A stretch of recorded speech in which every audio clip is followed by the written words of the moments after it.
یہ بہت بڑی عبادت ہے جو آپ لوگ کر رہے ہیں، گریے کی عبادت ہے. آپ یہاں پر آتے ہیں، پرسہ دیتے ہیں بیوی کو، اور اس کا اندازہ ابھی ہمیں ہو گیا کہ ہم کتنی بڑی عبادت کر رہے ہیں. حضرت سلیمان نبی، آپ کو پتہ ہے کیسی ان کی حکومت تھی، کیسی بادشاہی تھی.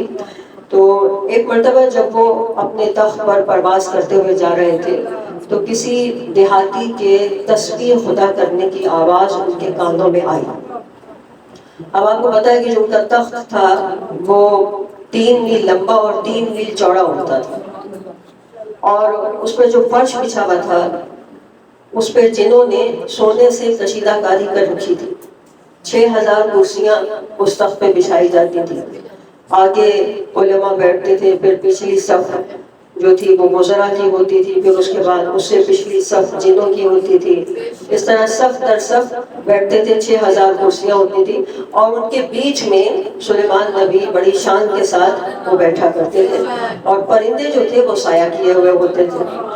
تو جب تخت آپ کو پتا کس طرح سے اڑتا تھا، جہاں جانا ہوتا تھا جناب سلیمان نبی کو 1 مہینے کا اگر راستہ ہوتا تھا تو وہ چند گھنٹوں میں طے ہو جاتا تھا، اور اس طرح سے وہ سفر کرتے تھے. ایک روز جب پرواز کر رہے تھے تو کسی دیہاتی کی تسبیح کرنے کی آواز کان میں آئی، جو کہہ رہا تھا کہ سبحان اللہ، کیا خداوند عالم کی شان ہے کہ اس نے سلیمان بن داؤد کو اتنی عظیم الشان حکومت عطا کی. اب انہوں نے حکم دیا کہ بھائی تخت ہمارا نیچے اتارا جائے اور اس دیہاتی کو بلایا جائے. اس نے کہا کہ تم کیا تسبیح کر رہا تھا؟ اس نے کہا میں خدا کی حمد و ثنا کر رہا تھا جس نے آپ کو ایسی عظیم الشان حکومت عطا فرمائی. تو آپ نے فرمایا کہ یاد رکھو کہ 1 مرتبہ سبحان اللہ کہنا، جو تم کہتے ہو سبحان اللہ، 1 مرتبہ اگر تم نے دل سے کہہ دیا اور خدا نے قبول کر لیا تو وہ میری اس عظیم الشان حکومت سے کہیں بڑھ کر. اب آپ دیکھیں کہ ہماری اس تسبیح کا جو یہاں ہم انجام دیتے ہیں، اس لیے کہا جاتا ہے کہ یہاں زیادہ سے زیادہ متوجہ ہو کے اپنے آپ کو یہاں پر بیٹھے، تاکہ جتنا زیادہ عبادت جو عبادت کر سکیں وہ عبادت یہاں سے ہو جائے ہماری، اور وہ بہترین پہنچے گی، پھر اس کی بہترین اجر جو ہے وہ اس کا ملے گا. درود پڑھ لیجیے ایک مرتبہ.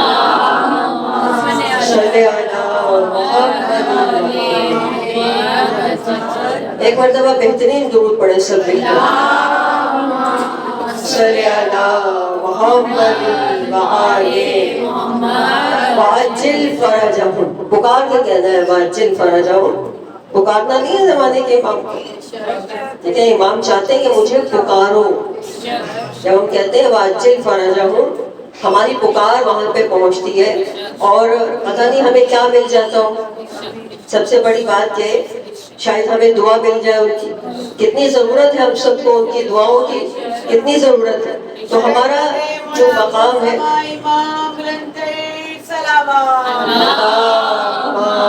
صلی علی محمد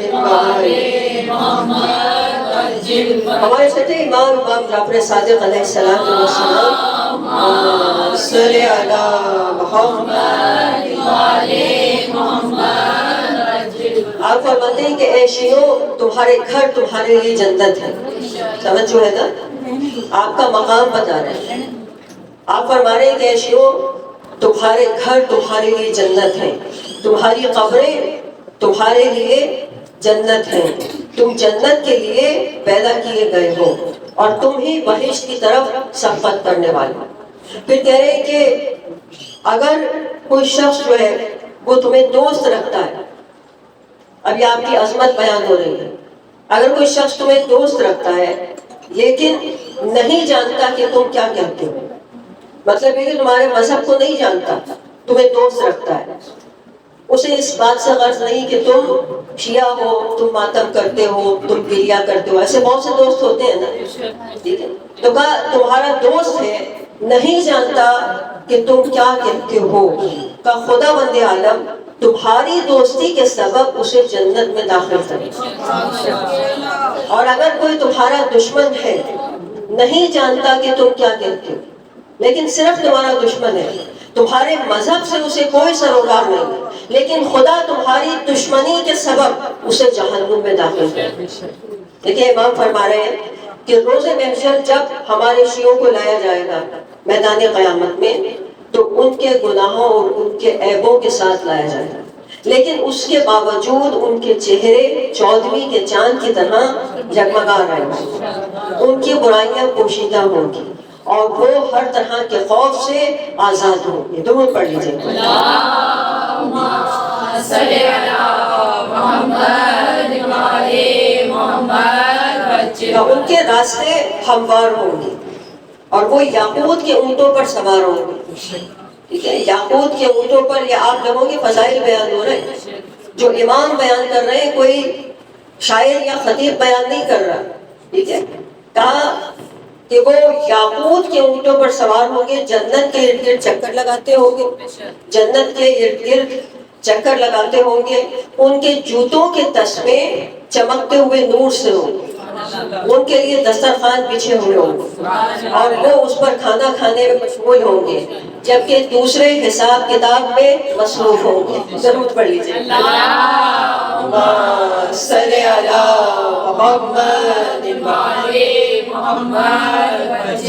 ایک شخص کہتا ہے کہ وہ ہمارے چھٹے امام جعفر صادق علیہ السلام صلی علی محمد وعلی محمد.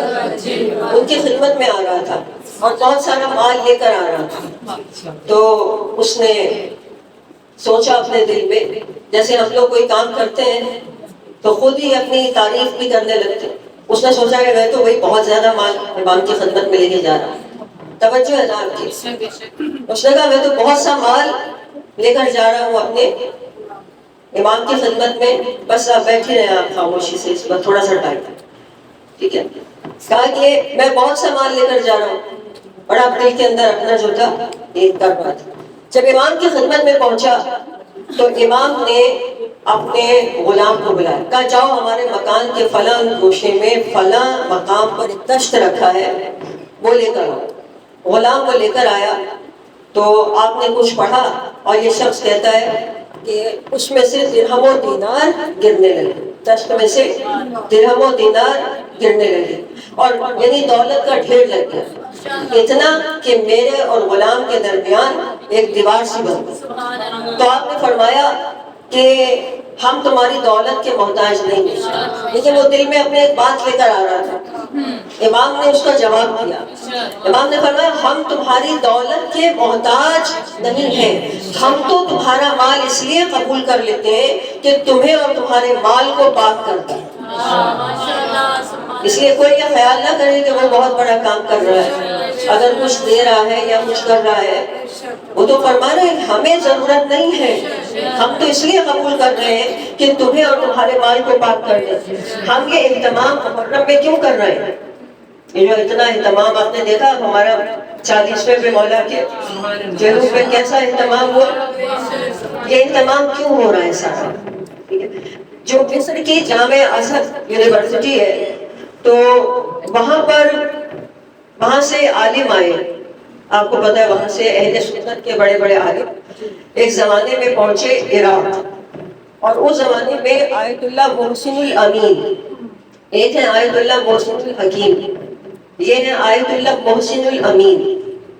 یہ وہاں پر تھے، انہوں نے ان کو ویلکم کیا اور وہ اہل سنت کے بڑے بڑے علماء تھے، بہت بڑی یونیورسٹی سے آئے تھے. اب انہوں نے ان کو سارا عراق وغیرہ سب دکھایا اور انہوں نے سب کچھ دیکھا. 2 مہینے وہ محرم صفر کا مہینہ چل رہا تھا. توجہ ہے نا آپ کی، محرم صفر کا مہینہ چل رہا تھا. وہ سب روزوں پہ جا رہے تھے. آخر وہ تنگ آ گئے. انہوں نے کہا کہ ہم جہاں جا رہے ہیں سب کچھ سیاہ ہے، جس روزے میں جاتے ہیں وہاں سیاہ پرچم ہے، جس شخص کو دیکھتے ہیں اس نے سیاہ لباس پہن رکھا ہے. آخر یہ سلسلہ کب تک چلے گا؟ تو آیت اللہ محسن الامین نے کہا کہ بھائی یہ سلسلہ تو ایسے ہی چلے گا. کہا کیا آپ اسی طرح محرم مناتے ہیں؟ کہا کہ ہم اسی طرح مناتے ہیں. کہا ایسا کیوں ہے؟ کہا ہم نے غدیر کو نہیں منایا تو تم نے غدیر کو بھلا دیا.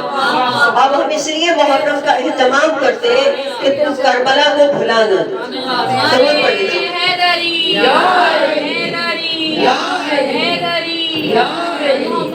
محمد صلوات صل علی محمد وآل محمد وسلم. نعرہ تکبیر، نعرہ تکبیر، نعرہ رسالت، نعرہ رسالت، نعرہ حیدری، حیدری، حیدری. یہ شاہ رجب بلند تر صلوات. اللہم صلی علی محمد. کربلا ایک بہت بڑی تحریک کا نام ہے، کوئی چھوٹی چیز نہیں ہے. اس لیے جتنا اہتمام کیا جائے وہ کم ہے ہر لحاظ سے، چاہے وہ صفِ ازا ہو، چاہے وہ تبرک ہو، جتنا اہتمام جو ہے وہ کیا جائے وہ کم ہے. دیکھیں ہمارے ہاں اصول دین میں ہمارے ہاں توحید ہے، عدل ہے، نبوت ہے، قیامت ہے، لیکن اس کے یہ تو ہمارے عقیدے ہیں، لیکن کچھ چیزیں ایسی ہیں جو اصول دین میں شامل نہیں ہیں لیکن ہمارے عقیدے کا جز ہے، اور اس کے بغیر ہمارے عقیدے قبول نہیں ہوتے. یہ عزاداری بھی ایسے ہی ہے، یہ ہمارے عقیدے کا جز ہے، ہمارے معصومین نے بتایا، تو اس لیے ہم اہتمام کرتے ہیں. پھر دوسری بات یہ ہے کہ معصومین نے اپنے شیعوں کو ہر چیز میں یاد رکھا، ایسا ہی ہے نا، ہر چیز میں انہوں نے ہمیں یاد رکھا، حتیٰ کہ خنجر تلے بھی امام حسین آپ کو یاد کر رہے ہیں، آپ کے لیے دعا کر رہے ہیں، وصیت میں اپنی آخری آپ کو سلام بھیجوا رہے ہیں، ٹھیک ہے، قیامت تک کے شیعوں کو سلام بھیجوا رہے ہیں، جناب فاطمہ آپ کو سلام بھیجوا رہی ہیں، یعنی حضرت فاطمہ جو دعا کر رہی ہے اس میں آپ کو یاد رکھ رہی ہیں. پھر آپ حدیث قصہ میں دیکھیں کہ حدیث قصہ میں بھی ایسا ہی ہے کہ کس طریقے سے آپ کو یاد کیا گیا، کہا گیا کہ بیان ہوگی جہاں بھی یہ روایت، ہمارے دوستوں میں یہ ہدایت، نزول رحمت غفار ہو، دعائے مغفرت ہر بار ہو. اگر شیعہ کوئی مغموم ہوگا پڑھے گا اس کو غم معدوم ہوگا، ہر ایک حاجت میں یہ حاجت روا ہے، ہر ایک مشکل میں یہ مشکل کشا ہے. کہا مسرور ہو کر یہ علی نے، وسیع مصطفیٰ حق کے ولی نے، خدا کا شکر ہے فائز ہوئے ہم، مٹائے دوستوں کے حق نے سب غم. یعنی آخر میں صلی علی محمد. جب حضرت علی نے پوچھا تھا نا کہ یا رسول خدا یہ حدیث جو بیان ہو رہی ہے کیا ہمارے شیعوں کو بھی کچھ ملے گا، اس میں ہمارے شیعوں کا کتنا حصہ ہے، تو رسول خدا نے کہہ دیا کہ جو یہ پڑھے گا وہ غم سے نجات پا جائے. اسی لیے ہمارے ہاں اصول بن گیا کہ ہر مجلس سے پہلے، ہر خوشی سے پہلے، ہر غم سے پہلے حدیث قصہ پڑھی جاتی ہے، ٹھیک ہے، برکتوں کے لیے پڑھی جاتی ہے. تو ہمارا فرض ہے، اب جب انہوں نے ہمیں اتنا یاد کیا، اتنا یاد کیا، تو جو جس کا کھاتا ہے اسی کا گاتا ہے، یہ اصول ہے. احسان کا بدلہ احسان ہے، یہ بھی اصول ہے. تو اس لیے ہم بھی جتنا ان کا ذکر کریں وہ کم ہے، جتنا ہم ان کے بچوں کا ذکر کر رہے ہیں، جتنا اہتمام ہم کر رہے ہیں، یہ سب اہتمام جو ہے وہ ہم پر لازم ہے کہ ہم یہ ان کا ذکر کرتے رہیں. درود پڑھ لیجیے. اللہم صلی علی محمد وآل محمد. اور خود معصومین نے فرما دیا کہ ہمارے شیعہ ہماری فاضل طینت سے بنے، جو ہماری بچی ہوئی بیٹی ہے اس سے بنے، نہ وہ ہمارے بغیر رہ سکتے ہیں اور نہ ہم ان کے بغیر رہ سکتے ہیں. ٹھیک ہے، تو جو ہمیں یہ کہا جاتا ہے نا شیعہ شیعہ، شیعہ کس کو کہتے ہیں؟ اصل میں شیعہ جو ہے وہ پیروکار کو کہتے ہیں، پیچھے چلنے والوں کو کہتے ہیں، کہ جو کسی کے پیچھے چل رہا ہو. ہم کائنات کے سب سے باکمال شخص علی ابن ابی طالب کے پیچھے چل رہے ہیں. صلی علی محمد وآل محمد. اور رسول خدا نے فرما دیا کہ اے علی تم اور تمہارے شیعہ ہی کامیاب.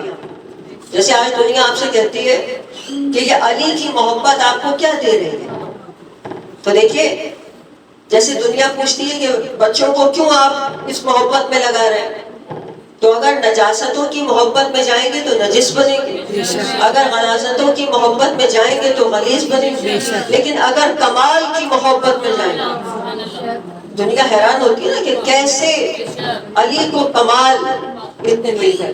تو جتنا علی خدا سے قریب ہوتے چلے گئے کمال حاصل کرتے چلے گئے. ضرور پڑھ لیجیے. صلی علی محمد سجدہ کرتی ہوں تجھے خدا مانتی ہوں، سجدہ کرتی ہوں تجھے خدا مانتی ہوں، تیرے ہر فرمان کو، تیرے ہر فرمان سے غفلت کو گناہ مانتی ہوں. میں کب اپنے اعمالوں کا صلہ مانگتی ہوں، میں تو صرف ایک عزادار ہوں، ایک گواہ مانگتی ہوں. غم شبیر کو میری ذات کی پہچان بنا دے، یہی عشق میری ذات کا عنوان بنا دے. عظمت محمد و آل محمد بلند تر صلوات.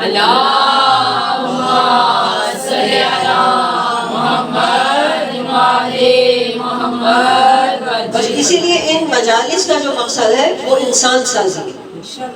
انسان سازی یعنی انسان سب سے پہلا جو اس کا مقصد ہے کہ انسان بننا. سب سے پہلے جو بہترین انسان بنے گا وہی بہترین مسلمان بنے گا. جو بہترین مسلمان بنے گا وہی بہترین شیعہ بنے گا. جو بہترین شیعہ ہوگا وہی بہترین عزادار بنے گا، وہی بہترین نمازی بنے گا. یہ ساری چیزیں ایک سلسلہ چل رہا ہے. اسٹیپ بائی اسٹیپ آپ کو سارا کام کرنا پڑتا ہے تب جا کے آپ ایک بہترین شیعہ بنتے ہیں، ایک بہترین عزادار بنتے ہیں. اور یہی رسول خدا نے فرمایا کہ اگر ہماری امتی غفلت سے نکل جائے، غفلت کو اپنی ختم کر دیں، تو کہا کہ یہ اپنی آنکھوں سے فرشتوں کو دیکھیں. اگر ان کی غفلت ختم ہو جائے تو فرشتے ان سے مصافحہ کریں. دیکھیں جب ایک مرتبہ کچھ لوگ آئے آیت اللہ قاضی طباطبائی کے پاس، انہوں نے کہا ہم بھی عارف بننا چاہتے ہیں آپ کی طرح. علماء سے اونچا درجہ ہوتا ہے عارف. اب عارف جو ہے وہ ایسے نہیں بنتا، آدمی اپنی خواہشات کو رد کرنا پڑتا ہے، مارنا پڑتا ہے اپنے آپ کو. ٹھیک ہے، تو اب کہا کہ ہم بھی بننا چاہتے ہیں، ہم بھی آپ کی طرح تیو لرز کرنا چاہتے ہیں، ملائکہ کی آواز سننا چاہتے ہیں، ان کی آمد و رفت کو دیکھنا چاہتے ہیں. تو اس کے لیے وہی ہے، انہوں نے کہا اپنی غفلت کو دور کرو، غفلت کو، اور اپنے آپ کو متوجہ کرو. در حقیقت کیا ہے کہ ہم لوگ متوجہ نہیں. جیسے ہم کہیں بھی، جیسے نماز میں بھی اگر ہم ہیں تو توجہ جو ہے وہ ہماری کہیں اور. یہ اصل چیز ہے کہ اگر آپ متوجہ ہو جائیں، جس بھی آپ جہاں بھی کھڑے، جس عبادت میں بھی ہیں، وہی آپ کو کمال پہ لے جائے گی چیز، چاہے وہ 2 رکعت نماز ہی کیوں نہ ہو. اس کے لیے کوئی بہت لمبی چوڑی جو ہے وہ عبادت بھی کرنے کی ضرورت نہیں ہے. تو یہ انسان سازی کا جو کام ہے یہ اصل میں بعد کربلا شروع ہوا، انسان سازی کا کام. ٹھیک ہے، رسول خدا کا کام تھا مسلمان بنانا. اس کے بعد کربلا کے بعد اصل جو انسان سازی شروع ہوئی، جب 72 ہیرے تراش دیے امام حسین علیہ السلام نے، اب ان 72 کو نمونہ بنا کے باقی کے امام چلے. ٹھیک ہے، اور سب سے پہلے انسان سازی کا کام شروع کیا ہمارے چوتھے معصوم. چوتھے معصوم نے، اب طریقہ کیا تھا ان کا؟ دیکھیے 5ویں اور 6ٹھے امام انہوں نے بنیاد رکھی مکتب کی، جس کو مکتب جعفری ہم اسی لیے کہلاتے ہیں کہ 6ٹھے معصوم نے باقاعدہ اس مکتب کی بنیاد رکھی، اس لیے یہ مکتب جعفری کہلاتا ہے. لیکن جو وہ بنیاد تھی کہ جہاں سے انسان سازی شروع ہوئی اور جہاں سے 5ویں 6ٹھے معصوم کو شاگرد ملے، وہ کام تھا چوتھے معصوم.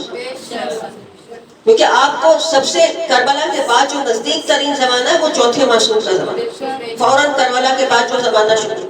اب امام کا طریقہ کیا تھا کہ امام نے اپنی 35 سالہ زندگی میں وقتاً فوقتاً غلام خریدے. 20,000 غلام، 20,000 غلام خریدے. اب غلام خریدتے تھے، ان کی تربیت کرتے تھے، ان کو آزاد کر دیتے تھے. وہ مختلف جگہوں پہ جاتے تھے اور امام کا پیغام پہنچاتے تھے اپنی کردار کے ذریعے سے. لوگ انہیں دیکھتے تھے، ان سے پوچھتے تھے آپ کہاں سے آئے، آپ کس مکتب کے ماننے والے. لیکن انہوں نے زبان استعمال نہیں کی، معصومین نے ان کو زبان استعمال کرنا نہیں سکھائی. وہ لوگوں کے پاس بس جاتے تھے، اپنا کردار پیش کرتے تھے. جب اپنا کردار دکھاتے تھے تو لوگ پوچھنے پر مجبور ہو جاتے، پھر وہ اپنی زبان کھولتے تھے. لیکن پہلے زبان نہیں استعمال کی. پہلے اپنے کردار کے ذریعے سے لوگوں کو اپنے اندر جذب کیا. یہ جو مکتب ہے ہمارا، الساجدین مولا امام زین العابدین بلند سلامات. صلی علی محمد. اس مکتب میں یہی خوبی ہے کہ اس میں کہا جاتا ہے کہ آپ کے اندر اتنی کشش ہونی چاہیے کہ آپ دوسرے کو جذب کریں اپنے اندر. جیسے اب آپ نے دیکھا ہم نے اہتمام کیا، اب دنیا دیکھ رہی ہے، پتہ نہیں کتنے لوگ جذب ہوئے ہوں گے، کتنے لوگ کھنچے ہیں اس وقت. بہت سارے لوگ دوسرے مکاتب کے اب آپ آنے والے وقت میں دیکھیں گے کہ اسی پاکستان میں یہی جو جلوس ہوگا وہ سب منا رہے ہوں گے. اس میں آپ کے جلوس میں سنی بھی ہوں گے، عیسائی بھی ہوں گے، دوسرے مکاتب کے لوگ بھی ہوں گے. لیکن ایک بات یاد رکھیں کہ ہمارے لیے خطرے کی گھنٹی بج رہی ہے، کیونکہ روایات جو ہے آخری زمانے کی اس میں آ رہا ہے کہ امام جو آنے والا امام ہے اس کے ساتھ شیعہ سید کم نظر آ رہے ہیں، عیسائی زیادہ نظر آ رہا ہے. ٹھیک ہے، جو آخری وقت میں بالکل نئے نئے آئیں گے، اسلام کی طرف کھینچیں گے، ان کا جذبہ اور جوش ہم سے زیادہ ہوگا. تو ہمیں اس وقت بہت ضرورت ہے کہ ہم اپنے اوپر نظر ثانی کریں، اپنے آپ کو جس طرح سے کہا جاتا ہے نا کہ اپ ڈیٹ کرنا اپنے آپ کو، یعنی ہر محرم میں ہمیں اپنے آپ کو اپ ڈیٹ کرنا چاہیے کہ اب ہمیں کہیں پیچھے نہ رہ جائیں، کہیں ہم پیچھے نہ رہ جائیں. کہیں ایسا نہ ہو کہ ہماری جو جگہ ہے، ہماری جگہ کہاں ہے؟ امام کے بالکل پیچھے ہماری جگہ ہے. ٹھیک ہے، امام کے بالکل پیچھے جو ہے وہ ہماری جگہ ہے، وہ کوئی اور نہ لے لے. کیا اچھا لگے گا کہ برسوں سے تو ہم بیٹھے ہیں صف اعظم، نعرے ہم لگا رہے ہیں، گریا ہم نے کیا اور امام کے پیچھے کوئی اور آ گیا؟ ٹھیک ہے، ایسا تو نہیں ہونا چاہیے. درود پڑھ لیجیے بابا جی. صلی علی محمد. پرچم حضرت عباس اٹھائے رکھنا، پرچم حضرت عباس اٹھائے رکھنا، شور ماتم سے زمانے کو جگائے رکھنا. ہمیں شبیر عبادت ہے کوئی رسم نہیں، اپنے بچوں کو آزادار بنائے رکھنا. نعرہ حیدری حیدری حیدری. مشروط محمد و آل محمد بلند صلوات. صلی علی محمد. ایک شخص کہتا ہے کہ مدینے میں بارش نہیں ہو رہی تھی، قحط تھا، لوگ پریشان تھے، دعائیں کر رہے تھے، کسی کی دعا قبول نہیں ہو رہی تھی. اب ایسے میں وہ شخص بازار میں کھڑا تھا، اس نے دیکھا کہ ایک حبشی غلام وہ آیا، اس نے لوگوں کی پریشانی دیکھی، کوئی سجدے میں پڑا ہے، کوئی دعا کر رہا ہے، بارش ہو نہیں رہی. اس نے ادھر ادھر دیکھا، کوئی اسے دیکھ تو نہیں رہا. ایک بار اس نے آسمان کی طرف سر اٹھایا، کہا پالنے والے، یہ دنیا کی مخلوق پریشان کھڑی ہے، بارش برسا. بس اتنا کہا اور بادل آئے اور بارش ہونے لگی. اب یہ راوی کہتا ہے کہ میں بہت حیران ہوا. اس نے کہا لوگ سمجھ رہے تھے کہ ہماری دعائیں قبول ہو گئی، لیکن میں نے تو اسے دیکھا تھا کہ اس شخص کی دعا قبول ہوئی. میں نے اس کو سنا تھا. کہا جب وہ چلنے لگا میں نے اس کا پیچھا کیا اور جب دیکھا تو وہ چوتھے معصوم کے گھر میں داخل ہو گئے. پتہ چلا کہ ان کا غلام ہے. لیکن شیعہ کی نشانی بتائی گئی ہے کہ وہ مستجاب الدعوات ہونا چاہیے. اپنی استرخالی اپنے لیے نہیں، دوسرے کے لیے بھی دعا کرے تو فوراً دعا قبول ہو جائے. اور یہ غلام ہے، حبشی غلام، سید سجاد کے گھر کا، لیکن تربیت یافتہ ہے. ان کے گھر کے غلام بھی مستجاب الدعوات ہوتے ہیں، ان کے گھر کے غلام. اب آپ نے دیکھا کہ کس طرح یہ غلام ہے. اب وہ شخص گیا چوتھے معصوم سے، کہا مولا مجھے آپ کا یہ غلام پسند آ گیا. کہا کون سا غلام؟ کہا مولا اس طرح اس کی دعا مستجاب ہوئی، بارش برسی. کہا مولا مجھے وہ غلام چاہیے، لیکن غلامی کے لیے نہیں چاہیے، وہ عابد ہے، زاہد ہے، میں تو اس کی خدمت کے لیے اس کو لے رہا ہوں. امام نے سب غلاموں کو بلایا، کہا دیکھو کون سا غلام؟ کہا یہ غلام. امام نے اس غلام سے پوچھا کہ بھائی ایسا کیا ہو گیا, کیا چیز تیرے اندر آ گئی کہ تیری دعا قبول ہونے لگی, تیری دعا سے بارش برسنے لگی. اس نے کہا مولا آپ کے در کی غلامی کا اثر ہے, کہ آپ کے در کی غلامی ہے. تو امام نے کہا کہ دیکھو یہ تمہیں خریدنے کے لیے آیا ہے, یہ کہتا ہے یہ اس کو میں لوں گا, میں تمہیں آزاد کر رہا ہوں, تم جاؤ اس کے ساتھ, یہ تمہیں پسند کر رہا ہے, تمہارے لیے تمہاری خدمت کرے گا, تم نے بہت کام کر لیا. وہ کہہ رہے نہیں مولا میں اس در کی غلامی نہیں چھوڑ سکتا. اب ایک بار اس نے پھر اپنا چہرہ آسمان کی طرف کہا پالنے والے میں زندہ نہیں رہنا چاہتا, میری روح اب میرے جسم سے نکال, اور دیکھتے دیکھتے روح پرواز کر دی. تو دیکھیں جو اس در سے در حقیقت جڑ جاتا ہے وہ ایسا ہی بن جاتا ہے. اس کے دل میں ایمان تھا. اب دیکھیں ہم جو اس صفحہ ازا پر آ رہے ہیں, یہ کربلا آخر دیتی کیا ہمیں, یہ کربلا کرتی کیا ہے. کربلا میں دو کردار تھے, یزید اور امام حسین, دونوں بلا رہے تھے مدد کے لیے. یزید بھی کہہ رہا تھا کہ میں حق پر ہوں, آؤ مدد کرو. امام حسین بھی بلا رہے تھے.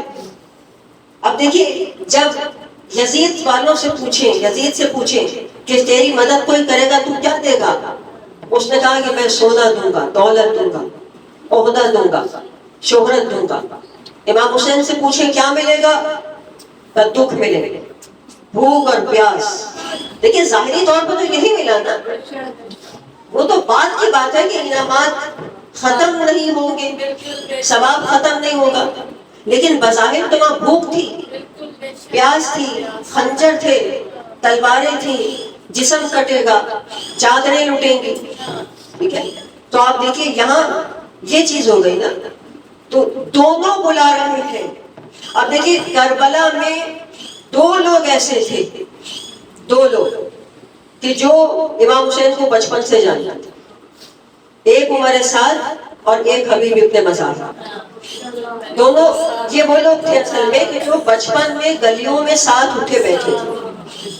ٹھیک ہے, امام حسین کا بچپن سارا عمر سعد جانتا ہے, معرفت اتنی ہے. اب امام نے آخری وقت تک کوشش کی کہ یہ میرے پاس آ جائے.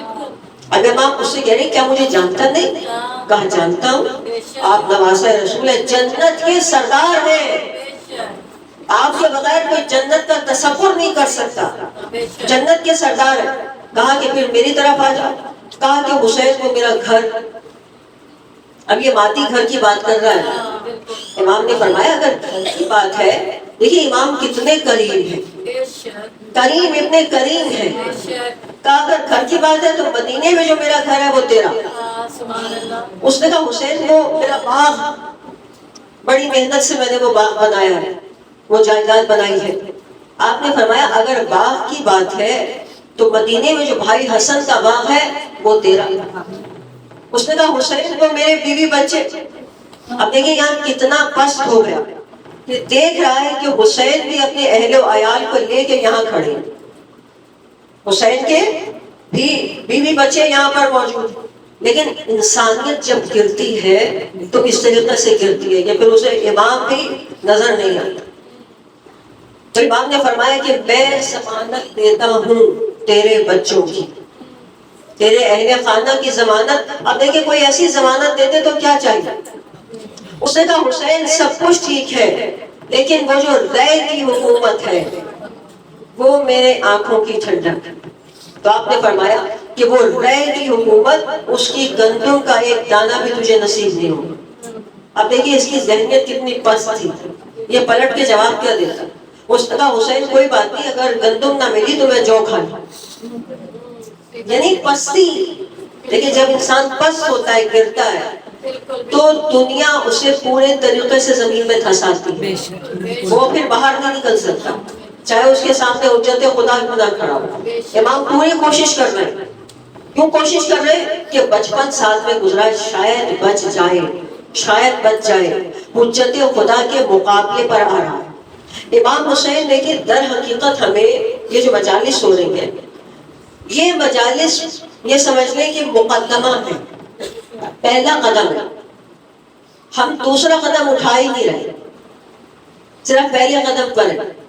در حقیقت امام حسین ان مجالس سے ہمیں دوسرے سٹیپ پہ لے کے جانا چاہتے ہیں، دوسرے عالم میں، کہ اپنی زندگی میں بھی ابھی جب تک جسم میں روح ہے، ابھی دوسرے عالم کی سیر کر لو، اس دوسرے عالم میں مزہ اسی زندگی میں۔ آپ کو شاید بات سمجھ میں نہیں آئی، جیسے عرفا کی ابھی بات ہو رہی، یہ عارف کون ہوتے ہیں؟ یہ اپنی زندگی میں بھی روح کو نکال لیتے باہر، اپنی روح کو باہر نکال لیتے، خود نکال لیتے۔ روح ان کے کنٹرول میں اتنی آ جاتی، جیسے ہم میں سے کوئی چاہے تو روح نہیں نکال سکتا باہر، فرشتہ ہی آ جاتا، اور بعض اوقات تو فرشتہ بھی مار پیٹ کے نکالتا ہے باہر، ایسا ہی ہوتا ہے، اسے بھی پورا کھینچنا پڑتا ہے، کیونکہ ہم نے اندر روح کو بہت جڑیں دے دی، اندر اس کو جسم میں اتنا دھسا دیا کہ اب فرشتہ آتا ہے اسے کھینچنا پڑتا ہے باہر۔ امام کیا کہہ رہے ہیں کہ ان مجالس کے ذریعے سے وہ کام کرو کہ اپنی روح کو خود نکالو، خود نکالنا باہر، یہ وہ اگلا اسٹیپ ہے۔ جب خود باہر نکال لو گے تو پھر کیا ہوگا کہ اسی زندگی میں اس عالم کو دیکھ لو جس کو مرنے کے بعد دیکھنا ہے نا، اس عالم کو اسی زندگی میں دیکھ لو۔ ٹھیک ہے، یہ بات سمجھ گئے نا؟ اب کربلا میں وہ جو 72 تھے ان کے ساتھ کیا ہوا تھا؟ یہی ہوا تھا، جو 72 تھے نا کربلا کے، ان کا پہلے امتحان ہوا۔ ٹھیک ہے، ایسا نہیں کہ ان کا امتحان نہیں ہوا، امام نے ان کا امتحان لیا۔ جب وہ امتحان میں کامیاب ہو گئے، وہ جو شب عاشور چراغ بجھا، آخری امتحان، جب وہ اس میں کامیاب ہو گئے تو اب حسین نے کہا اے میرے شوہر اوپر دیکھو آسمان میں، اب حجابات ہٹے اور انہوں نے اپنے اپنے مقام لے۔ اس کے بعد جو ان کا عالم ہوا تو انہوں نے کہا کہ اب ہم پہلے جائیں، ہم پہلے جائیں۔ جب انہوں نے دیکھ لیا کہ رسول خدا اور حضرت علی جام کوثر لیے کھڑے ہیں، تو اب انہوں نے کہا کہ میں پہلے جاؤں۔ اب وہاں باقاعدہ یہ بات شروع ہو گئی کہ کون پہلے جاتا ہے۔ بنی ہاشم کہہ رہے تھے پہلے ہم جائیں، اصحاب کہہ رہے تھے پہلے ہم جائیں۔ یہ ہے ساری کہانی کہ ہمیں حسین چاہتے ہیں کہ ہم اب اگلے مرحلے میں داخل ہوں اور اسی زندگی میں رہتے ہوئے اس عالم کو دیکھ لیں، اور جو اس زندگی میں رہتے ہوئے اس عالم کو دیکھ لیتا ہے پھر اس کے اندر وہ تڑپ پیدا ہوتی ہے، وہ تڑپ پیدا ہوتی ہے اس کے اندر۔ وہ چیز اگر آ گئی تو آج ظہور ہو جائے گا امام، اگر وہ تڑپ ہمارے اندر پیدا ہو۔ دیکھیے ایک شہید کی ماں ایک امام بارگاہ میں کام کرتی تھی، جب محرم آتا تھا تو تبرک وغیرہ بڑھتا تھا، نیاز ہوتی تھی، برتن دھوتی تھی وہاں۔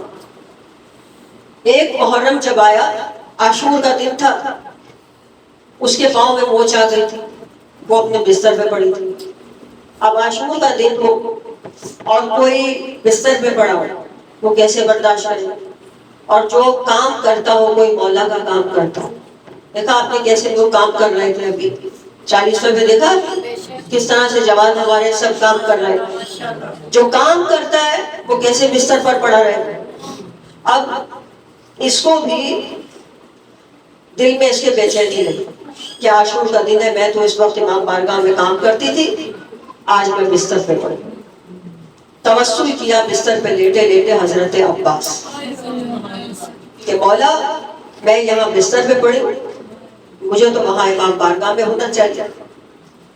سو گئی، خواب میں دیکھا کہ اسی امام بارگاہ میں ہے جہاں پہ کام کرتی تھی، اور شہیدوں کا جلوس آیا، شہیدوں کا، جو لوگ شہید ہو چکے ان کا جلوس آیا، اور اس میں آگے اس کا بیٹا بھی۔ اب ان لوگوں نے ماتم کیا، پرسا دیا، وہ ماتم ہوا، دھوہا پڑا۔ اس کے بعد اس کا بیٹا اس کے پاس آیا، اس نے کہا اماں کیا ہوا، یہ پیر میں کیا ہوا؟ اس نے کہا کچھ نہیں۔ اس نے کہا ابھی ہم حرم سے آ رہے ہیں، حضرت عباس کے حرم سے آ رہے ہیں، یہ ہرا کپڑا ہمیں ملا ہے، یہ میں آپ کے پیر میں باندھ دیتا ہوں، آپ ٹھیک ہو جائیں۔ اور اس نے وہ ماں کے پیر میں باندھ دیا۔ جب آنکھ کھلی تو دیکھا کہ پاؤں ٹھیک ہو چکا ہے اور وہ ہرا کپڑا پیر میں بندھا ہوا. اب وہ تو پہنچ گئی وہاں پر, وہاں جا کے اس نے اپنا کام کیا. لوگوں نے کہا تو کیسے آ گئی, تیری تو طبیعت خراب ہے. اس نے سارا واقعہ بتایا. بات پھیلی اور آیت اللہ گل پائے گاندھی تک پہنچی. انہوں نے وہ ہرا کپڑا منگوایا, اس کو چوما, آنکھوں سے لگایا. تو انہوں نے کہا کہ یہ معجزہ اس عالم سے اس عالم میں آیا. ٹھیک ہے, یہ دیکھیں شہید لے کے آیا تھا نا, وہ اس عالم سے آیا تھا. کہ یہ معجزہ اس عالم سے اس عالم میں آیا ہے, یہ سچا معجزہ ہے. اب آپ نے دیکھا کہ کس طرح امام حسین ہمیں اس عالم میں رہتے ہوئے اس عالم کو دکھانا چاہتے ہیں در حقیقت, جس طرح انہوں نے ان 72 کو دکھایا. دعا کیا کریں کہ ہم لوگ بھی اسی دنیا میں رہتے ہوئے اس دنیا کی زیارت کریں اور اپنے مقام کو دیکھ لیں. کتنا دیکھیں آپ لوگوں کی آنکھوں میں آنسو آ گئے. یہی چیز ہمارے مکتب میں. ہم کیوں روتے ہیں؟ ہم اسی لیے روتے ہیں نا کہ دنیا کے کسی بھی مذہب میں, کسی بھی جتنے بھی باہر مذہب ہیں, آپ جا کے دیکھیں کہ اگر کسی کا باپ مر جائے اس کے بیٹے کو لوگ سینے سے لگا کے تسلی دیتے. آپ جا کے باہر کسی بھی مذہب والے سے پوچھے, ایسا ہی ہوتا ہے, کیونکہ یہ شرافت کا قانون. لیکن کربلا میں یہ واحد حسین ہے کہ جہاں حسین جب دنیا سے گئے تو بیٹے کو سینے سے لگانے کے بجائے ہاتھوں میں ہتھکڑیاں پہنا دی, پیروں میں بیڑیاں پہنا دی گئی, گلے میں توق ڈال دی گئی. حسین کے یتیم تماچے کھانے لگے. دنیا کا دستور ہے کہ مرنے والے کی بیٹیوں کے سروں پہ ہاتھ رکھا جاتا. یہاں شہید ہونے والے حسین کی بیٹیاں تماچے کھا رہی, جبکہ حضرت علی نے کہا تھا کہ دعا کیا کرو کہ خدا تمہیں بیٹے دے. جب ایک شخص آیا آپ کے پاس, کہا مولا بیٹے کے لیے دعا کر, تو آپ نے فرمایا کہ بیٹا تو خدا دے دے گا, بیٹی کی دعا کیوں نہیں کرتا؟ کہا مولا بیٹی پہ اتنا زور کیوں دے رہے؟ کہا کہ بیٹی جنازے کی زینت ہے. ماں باپ کا جنازہ سجتا ہے جب بیٹیاں بیعت کرتی ہیں, جب بیٹیاں جنازے سے لپٹ کے روتی. کربلا میں یہ قانون بھی بدل گئی. حسین کا نہ جنازہ اٹھا, اور وہ بیٹیاں کہ جو جنازے سے لپٹ کے روتی یا ماتم کرتی, ان کے ہاتھوں میں رسیاں پہنا دی گئی, ان کو تماچے مارے جا رہے تھے, ان کے مندے چھینے جا رہے تھے. پھر ایک دیکھیں ایک اور قانون ہے. ابھی آپ یہاں سے نکل کے باہر جائیں اور کسی کا اگر جنازہ پڑا ہو سڑک پہ, آپ اکثر دیکھا ہوگا آپ نے, خدا نہ کرے خدا محفوظ رکھے, کسی کا ایکسیڈنٹ ہو جاتا ہے اور کوئی مر جائے تو اب کیا کرتے ہیں لوگ, کوئی آگے بڑھتا ہے فوراً اس کی باڈی پہ چادر ڈال دیتا ہے. یہ قانون ہر مذہب میں ہے. لیکن کربلا میں جیسے حسین گھوڑے سے گئے, سر کٹا, اب کیا ہوا؟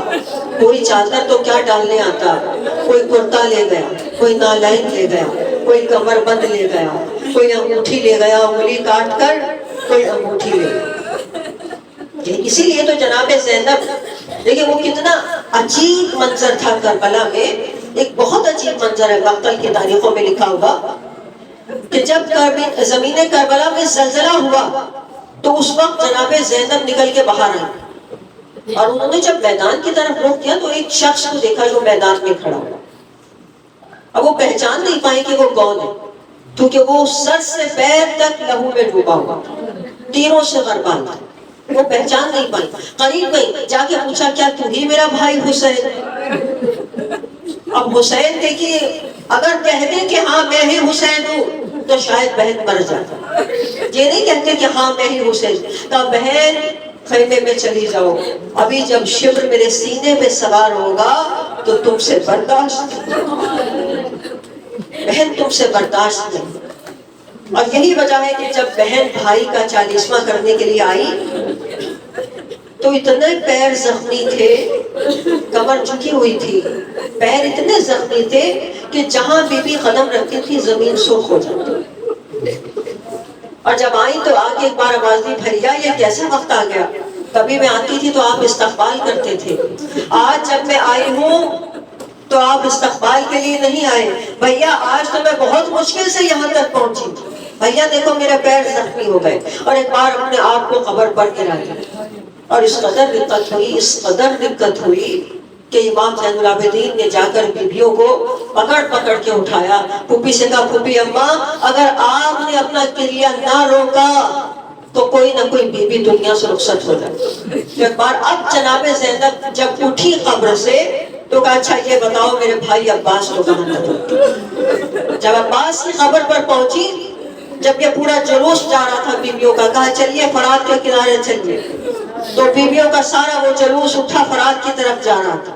تو جناب زینب نے ایک مرتبہ ان کا راستہ روکا بیویوں کا، کہا دیکھو بیویوں تم عباس کی قبر پر جا رہی، مجھے پتا ہے تمہارے دلوں میں کیا کیا حسرتیں مچل رہی، تم عباس سے کیا کیا شکایت کرنے والی ہو، لیکن دیکھو سب کچھ بتا دینا لیکن یہ نہ بتانا کہ سکینہ ساتھ نہیں. جب بی بی حضرت عباس کے قبر پر پہنچی اور ایسے بیان کر رہی تھی، کوئی کہہ رہی تھی عباس میری چادر، کوئی کہہ رہی تھی عباس میرا برقع، لیکن ایک بی بی کنارے پہ کھڑی تھی، اس کی آنکھیں پھترا چکی تھی، وہ رو بھی نہیں رہی تھی، زبان اس کی خاموش تھی، بس سوچ رہی تھی کہ اگر عباس نے پوچھ لیا کہ سکینہ کہاں ہے تو کیا جواب دے. اور یہ جناب رباب تھی. میں کہوں گی بی بی سب کچھ بتائیے گا لیکن یہ نہ بتائیے گا کہ سکینہ کے تماچے لگے، یہ نہ بتائیے گا کہ سکینہ کے تازیانے لگے. بس عزیزانو آپ کی زحمتوں کو تمام کر دو. آخری جملے جو اب تک پرسہ نہ دے سکا ہو وہ سینے پہ ہاتھ رکھ کے پرسہ دے دے. عزیزانو بیٹیوں کا دستور ہوتا ہے کہ اپنے دل کی بات آپ سے نہیں کرتی، بھائیوں سے نہیں کرتی. اگر بیٹیوں کا دل دکھا ہوا ہو ہر بات ماں سے کرتی. بیٹیوں کی جو ہمراز ہوتی ہے مائیں ہوتی، کوئی دل کی بات ہو بیٹی ماں سے کرتی. یہی سبب ہے تاریخیں کہتی ہے جناب زینب بھائی کی قبر میں پہنچی، کوئی شکوہ نہیں کیا، کوئی شکوہ نہیں کیا. حضرت عباس کی قبر پہ گئی، کوئی شکوہ نہیں کیا. جناب فضہ رابعہ کہتی ہے کہ میری بیوی نانا کے روزے پہ پہنچی لیکن کوئی شکوہ نہیں کیا. بھائی کا کرتا رکھا، نانا بھائی کی سنانی لے کر آئی. لیکن جناب فضہ کہتی ہے جب رات ہو گئی تو بی بی سید سجاد کے پاس آئی.